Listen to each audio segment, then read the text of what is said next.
अभी हाल में ही जो खबरें पिछले 1-2 साल से चल रही है, प्रत्यक्ष हम देख रहे हिमालय के क्षेत्र में कैसे चल रहा है। वर्षा का अनियमित होना तो सर्वदूर है, प्रकृति के प्रकोप भी बढ़ गए हैं, भूस्खलन होता है, अप्रत्याशित वर्षा होती है, हिम नदियां सूख रही है। ऐसे परिणाम गत 3-4 वर्षों में तीव्र होते चले जा रहे हैं। ये हिमालय हमारे लिए सुरक्षा की दीवार और दक्षिण पूर्व एशिया के लिए उसका पूरा जलस्रोत हिमालय से ही आता है। अगर प्रचलित विकास की पद्धति में से इन सारी बातों को और प्रोत्साहन मिलता होने के लिए तो उस नीति का हमको पुनर्विचार करना पड़ेगा, क्योंकि हिमालय की आज की अवस्था एक खतरे की घंटी बजा रही है। प्राकृतिक उथल पुथल है तो जनजीवन में भी उथल पुथल दिख रही है। श्रीलंका में, बाद में बांग्लादेश में, बाद में नेपाल में, हमारे पड़ोसी देशों में भी हमने इसका अनुभव किया। अब कभी कभी हो जाता है, प्रशासन जनता के पास नहीं रहता, संवेदनशील नहीं रहता, लोकाभिमुख नहीं रहता, उनकी जनता की अवस्थाओं को ध्यान में रखकर नीतियां नहीं बनती तो असंतोष रहता है।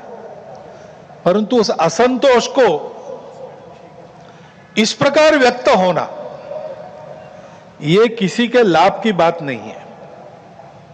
अभी प्रमुख अतिथि महोदय ने कहा, 25 नवंबर के भाषण की याद की, उसमें इस प्रकार के जो आंदोलन है जिसमें इतनी सारी हिंसा और विनाश होता है, डॉक्टर अंबेडकर साहब ने उसको ग्रामर ऑफ अनार्की कहा है। प्रजातांत्रिक मार्गों से भी परिवर्तन आता है, ऐसे हिंसक मार्गों से परिवर्तन नहीं आता है।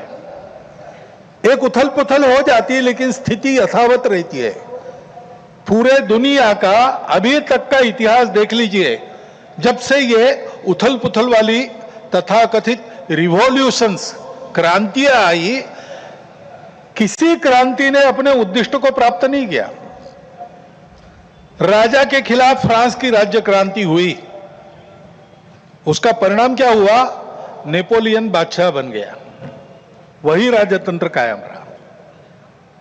इतनी सारी तथाकथित साम्यवादी क्रांतियां हुई, सब साम्यवादी देश आज पूंजीवादी तंत्र पर चल रहे हैं जिसके खिलाफ क्रांति हुई थी।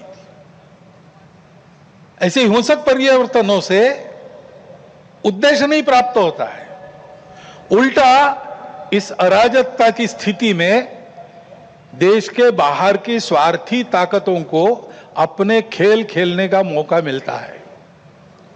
और इसलिए हमारे पड़ोसी देशों में जो उथल पुथल हो रही, ये हमारे ही देश है, वे हमसे दूर नहीं है।